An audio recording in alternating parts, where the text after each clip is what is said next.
예, 안녕하세요. 자, 오늘은 갑오개혁 배워보도록 하겠습니다. 자, 지난 시간에 배웠던 거 후딱 정리하고 갈게요. 자, 조선이 일본으로의 식량 유출을 방지하고자 지방관이 쌀, 콩 수출을 금지한 명령. 네, 막을 방자 쓴다라고 했죠. 곡식이 빠져나가는 걸 막는다. 방공령. 그 다음에 전주 화약 이후에 동학농민군이 전라도 각 고을에 설치한 자치조직은 무엇일까요? 네, 네, 집강소. 기억하시죠? 네, 집강소고요. 이번 시간에는 이제 갑오개혁을 배울 겁니다. 동학농민운동이 처참하게 깨졌죠. 깨졌는데 그 깨진 것만 보지 말자라고 지난 시간에 얘기했습니다. 그게 이후에는 의병운동으로도 이제 흡수가 됐고요. 그리고 그들의 그 주장이 바로 이 갑오개혁에서 실현이 되게 됩니다. 그래서 다 과정이었다라고 여러분들이 좀 생각해 주시면 되는데요. 자, 먼저 요거 교과서 보기 전에 요거 한번 좀 봅시다. 자, 주제 열기로 제가 이제 사진을 하나 가져왔는데 이거 교과서에도 지금 나와 있어요. 여기 보시면은 여기 이제 궁극기 부처의 이제 회의 모습이라고 해서 이 모습이 나옵니다. 자, 그럼 궁극기 부처가 무엇인가를 여러분들과 함께 좀 봐야 되는데요. 자, 제목이 이렇게 나와요. 근대 국가의 틀을 세웠다. 근대 국가의 틀을 세운 갑오년에 일어났던 개혁. 해서 이거 갑오개혁이라고 표현을 하는데요. 자, 일본의 강요로 아까 이제 청일 전쟁에서 왜 일본이 이겼다는 것까지 지난 시간에 얘기를 했는데, 자, 그 과정 다시 한 번만 좀 자세히 들여다보도록 하겠습니다. 갑오개혁, 개화 정권이 이제 개혁을 주도를 했고요. 그리고 이제 비상 권력 기구로서 바로 이제 군국 기무처라고 해가지고 저 일본의 강요로 만들어지긴 한 거예요. 그래서 일본의 강요로 김홍집을 이제 총리 대신으로 하고요. 그래서 내각을 수립했고 이렇게 이제 군국 기무처라고 하는 개혁 추진 기구를 이제 좀 일종의 좀 초정부적인 기구입니다. 왕이 면적이 있는데도 국정 전 분야에 대해 가지고 그 안건을 의결하고 실행하는 좀 초정부적인 그런 기구라고 생각을 하시면 돼요. 그래서 이때 이 민씨 일파를 좀 견제하기 위해서 흥선대원군을 다시 앞세우기도 했고요. 근데 실제로 실권은 주지 않았고요. 좀 허수아비가 됐죠, 이때는.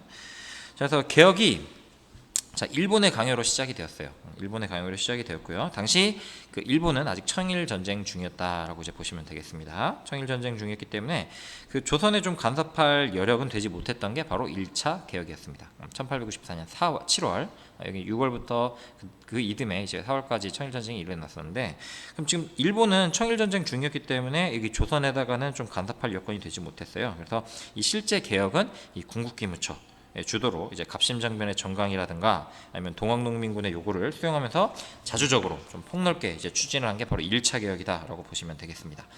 자, 1차 개혁의 주요 내용 좀 보시면은요. 자, 정치면에서는 먼저 중국 연호를 사용하던 관행 버리고 개국 연호 사용했다는 점이 있고요. 뭐 이제 교과서나 이런 데 우리가 소개가 주로 많이 되는 건 뭐냐면 신분제 폐지가 이제 대박인 거죠. 신분제 폐지. 대박이죠. 신분제를 폐지했다는 게 뭐냐면 공사 노비제도 이제 없애는 거고요. 그리고 노비 매매도 금지시켰고요.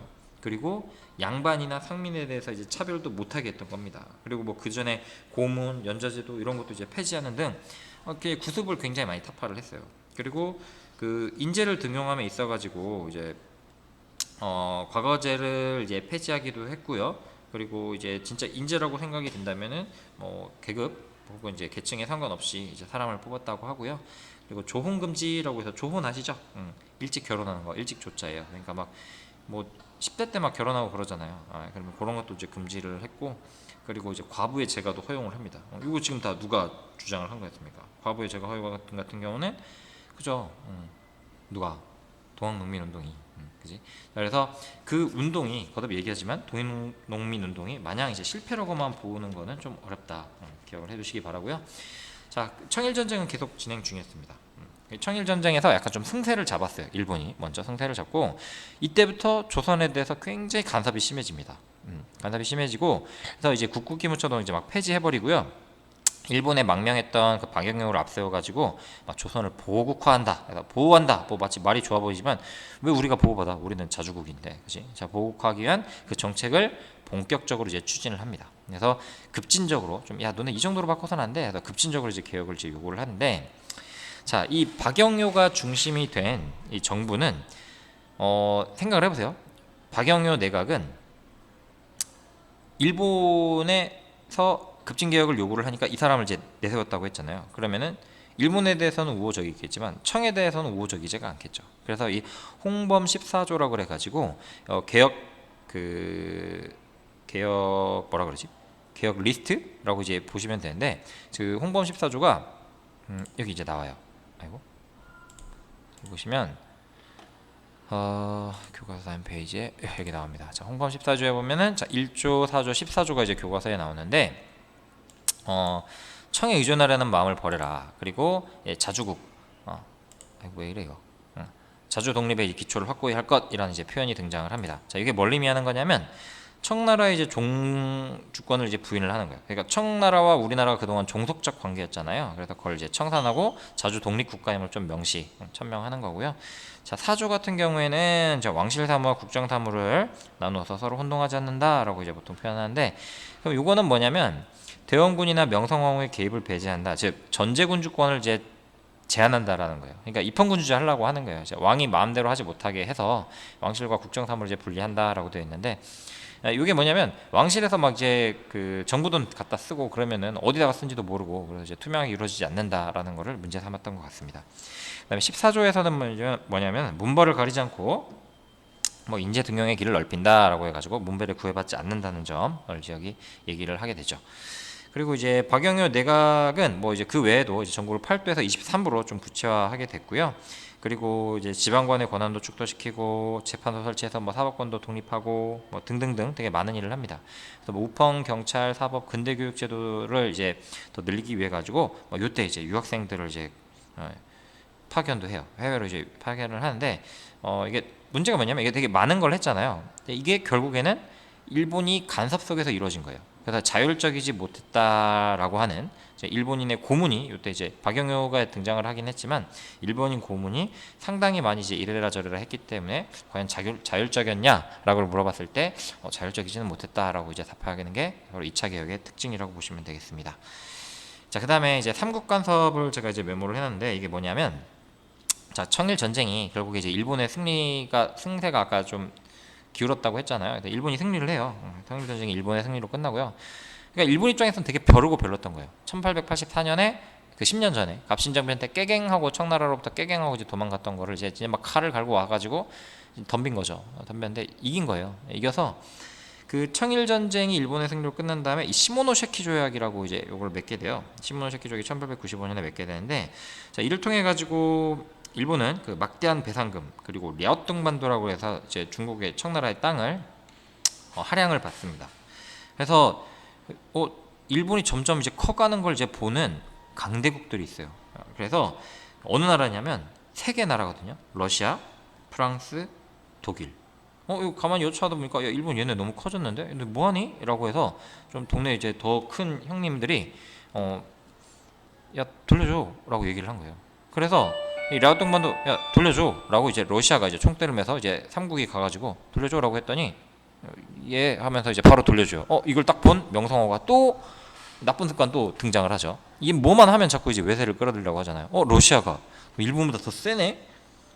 이걸 보니까 그러니까 고종과 이제 명성황후, 뭐 민비 사실 명성황후로 쓰는 것도 참 그렇긴 한데 민비가 자 일본 세력 확대를 견제하기 위해서 이 러시아 세력에 의지하려고 합니다.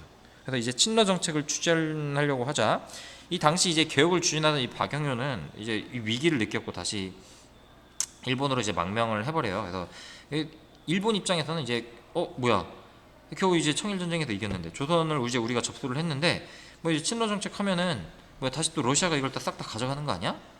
라고 하면서 뭐야 이거 주도하는 녀석 누구야? 얘야? 명성황후야? 민비야? 죽여버리자. 그게 바로 을미사변이에요. 그 을미사변이에요. 일명 작전명 여우사냥이라 그래가지고요. 명성황후를 시해버립니다. 그 미우라 공사도 웃기고요. 사실 얘네 그 건달들이 와가지고 우리나라 뭐 국모라는 표현을 많이 하잖아요. 그래서 여왕을. 근데 이외 어쨌든 이제 이 명성황후가 물론 이제 싫은 일을 많이 했어요. 외세를 자꾸 끌어들였던 건 저도 참 못마땅한데, 근데 뭐 우리로 치면 영부인을 이렇게 죽여버린 거예요. 백주대낮에. 그러니까 이제 쫄죠. 고종도 이제 쫄고 뭐 여차하면 나도 죽을 수 있겠다라고 해서 이제 뭐 뒤에 나오겠지만 그래서 이제 악원파천이 이루어지게 되고요. 그래서 이 을미사변, 을미년 1895년에 이제 이 사변이 일어나게 되면서 그 이후부터는 이제 을미년에 이제 또 개혁이 일어나게 되는데 을미개혁이라 그래요. 1895년에 있던 걸 을미개혁이라고 하는데, 자, 이 을미사변 이후에 자, 육일중 그리고 김홍집 이런 이제 사람들이 다시 친일 내각을 이제 만들게 되면서요. 다시 더 적극적인 이제 개혁을 하게 됩니다. 그래서 요때 개혁의 특징은 을미년했던 개혁의 특징은 양력을 사용해요. 우리 태양력이라고 하죠. 지금 우리가 양력 사용하잖아요. 여러분들 보통 음력 생일 안 하고 보통 다 양력 생일 하시잖아요. 그거 했다는 점이고, 그다음에 이제 단발령을 이제 공포를 해가지고 요게 이제 대박인 거죠. 단발령. 터럭발 머리카락을 단 짧게 해라. 근데 그동안 우리가 이제 그 머리를 굉장히 길게 길러 왔었는데 이제 부모가 주신 거니까 자르지 않았었는데, 이거는 뭐 위생 등의 이유로 해가지고 단발령을 공포를 하니까 이제 많은 국민들이 민중의 거부감이 좀 커졌죠. 특히 이제 유생들 대표적인 게 최익현 선생님인데 자주 등장하시죠. 나이 먹은 자를 수 있으나 두 발은 자를 수 없다라는 말을 하시면서 전국적으로 이병을 일으키게 되세요. 그래서 이 상황에서 이 고종은 또 신변의 안전을 꾀하고, 그리고 일본이 자꾸 자기한테 이래라 저래라 하면서 왕이 꼭두각시처럼 왔다 갔다 하면은 일본의 영향력이 더 강해지니까 그 일본의 영향력을 약화시키기 위해서 러시아 공사관으로 이제 처소를 옮기는 이제 아관 파천을 이제 단행하게 됩니다. 이제 러시아 공사관이라고 이제 제가 말씀했는데 사실 아라사라 그래가지고요. 아라사 공사관입니다. 당시 러시아가 이제 아라사였다고 생각하시면 돼요. 그 파천이라고 하는 게 뭐냐면 그 임금이 피난 가는 일을 보통 표현을 합니다. 그래서 이러면서 정치적인 신의 한 수를 던지긴 한 거예요. 그래서 야, 왕이 없는데, 왕이 이제 허락한 적이 없는데라고 하면서 그 요거를 이제 그 뭐라 그래야지? 일본의 영향력도 약화시키고요. 그리고 나는 그거 허락한 적 없어라고 하면서 그 개화 정권을 이제 붕괴시키려는 의도도 있었던 것 같습니다. 자, 어쨌든 자 이게 일미개혁인데, 자 그것 말고도요 이제 소학교라 그래가지고 여러분들 이제 초등학교 있잖아요. 이제 여러분들이 이제 초등학교가 이제 여기서부터 역사가 시작된 거예요. 그리고 뭐 종두법이 실시돼가지고 이제 위생도 이제 많이 좋아졌고요. 그리고 갑신정변 때 이제 중단됐던, 우리 갑신정변 때 왜 우정총국 사건이 있었잖아요. 그래서 당시 중단되었던 이 우편사무도 다시 실시를 하게 됩니다. 자, 이게 갑오을미개혁이에요. 그럼 이 갑오을미개혁이 어떤 특징을 갖느냐를 봤을 때 이렇게 질문을 할 수 있습니다. 그럼 이거 타율적인 거야? 그럼 자율적인 거야? 를 이제 물어봤을 때 여기 교과서에도 나오거든요.